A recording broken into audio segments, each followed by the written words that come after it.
Mesdames et messieurs, merci de choisir Night TV International et bienvenue à cette nouvelle édition d'Autour du monde, édition Afrique. On va commencer tout de suite par cette nouvelle concernant le renforcement des fondements de la coopération avec les pays africains et la promotion des voies de travail communs dans les domaines du développement durable, notamment dans le secteur de la santé. Et dans ce cadre, l'Agence égyptienne de partenariat pour le développement a dépêché une mission humanitaire intégrée en Tanzanie, comprenant une délégation médicale de haut niveau ainsi qu'un convoi de fournitures médicales. Et cette initiative s'inscrit dans l'approche constante de l'État égyptien visant à soutenir et développer les systèmes de santé dans les pays africains.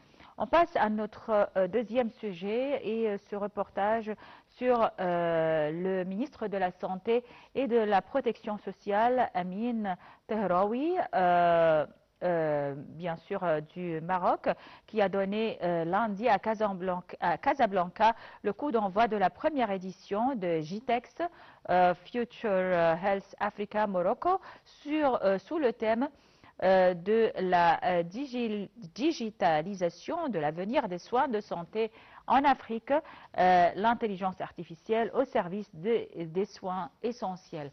Regardons les détails dans ce commentaire.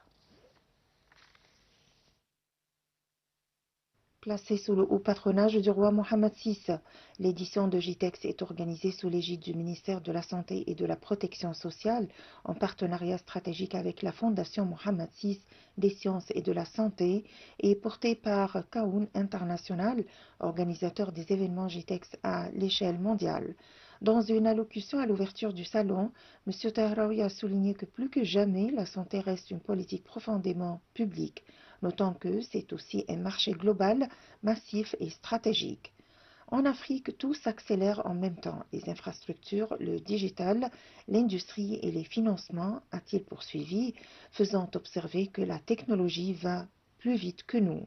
Dans ce contexte, il a estimé que l'Afrique a tout ce qu'il faut pour construire sa propre souveraineté sanitaire, plaidant en faveur d'une coordination renforcée pour construire ensemble un marché africain du médicament et des dispositifs médicaux, mutualiser la production vaccinale et bâtir des systèmes épidémiologiques partagés. Pour le ministre, l'un des objectifs de cet événement est d'offrir à l'Afrique une plateforme d'action, un espace où start-up, industriels, investisseurs et décideurs publics se trouvent dans la même salle autour des mêmes projets. De son côté, le directeur général de l'Organisation mondiale de la santé, Tedros Adhanom, a remercié le Maroc pour son leadership et son partenariat.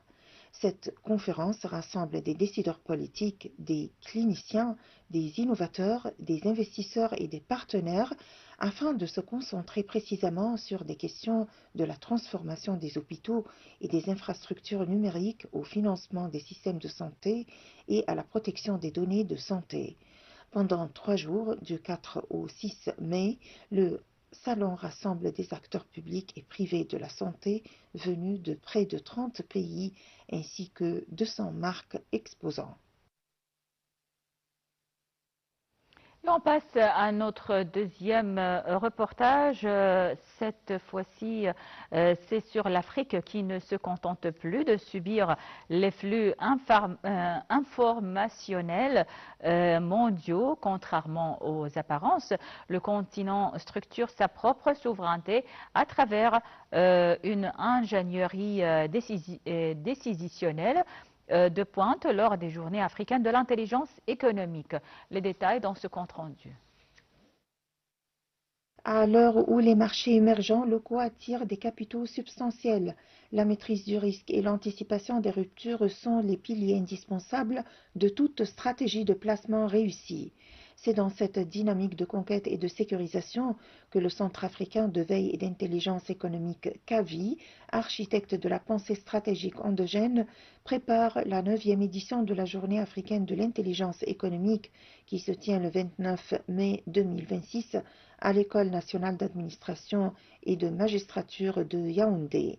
L'événement s'annonce comme le point de ralliement des décideurs, souhaitant transformer l'incertitude en opportunité grâce à une expertise de pointe produite localement au profit des acteurs locaux et étrangers. Dans un environnement mondialisé où l'infobésité menace la clarté du jugement, la maîtrise de l'information constitue le socle de la souveraineté et de la performance pour tout investisseur s'engageant sur le sol africain. Le CAVI, fort d'une exposition à 38 pays, a théorisé un triptyque opérationnel fondé sur la défense, l'attaque et l'influence, permettant de naviguer avec précision en terrain hostile ou incertain. Cette approche ne se limite pas à une surveillance passive, elle consiste en un processus rigoureux de collecte et de traitement légaux de l'information pour en extraire un renseignement actionnable. Pour les partenaires internationaux, cette expertise signifie la fin de l'asymétrie informationnelle car elle permet de décoder les signaux faibles issus des structures informelles, des réseaux transfrontaliers et des dynamiques communautaires souvent invisibles aux outils d'analyse occidentaux classiques. En intégrant ces paramètres endogènes, le centre garantit que chaque décision repose sur une réalité de terrain authentique, protégeant ainsi les capitaux contre les surprises géopolitiques ou les revirements réglementaires imprévus. L'innovation technologique ainsi portée par le continent franchit un nouveau palier avec l'hybridation des savoirs humains et de la puissance algorithmique.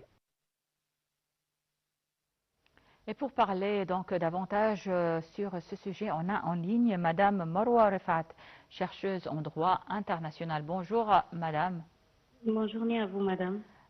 Bon, alors, si on parle de l'intelligence économique, dans quelle mesure elle constitue donc un levier de souveraineté pour les économies africaines? En fait, aujourd'hui, l'intelligence économique, elle est devenue un véritable levier de souveraineté pour les économies africaines. Et c'est parce qu'elle permet tout simplement de reprendre le contrôle de l'information stratégique.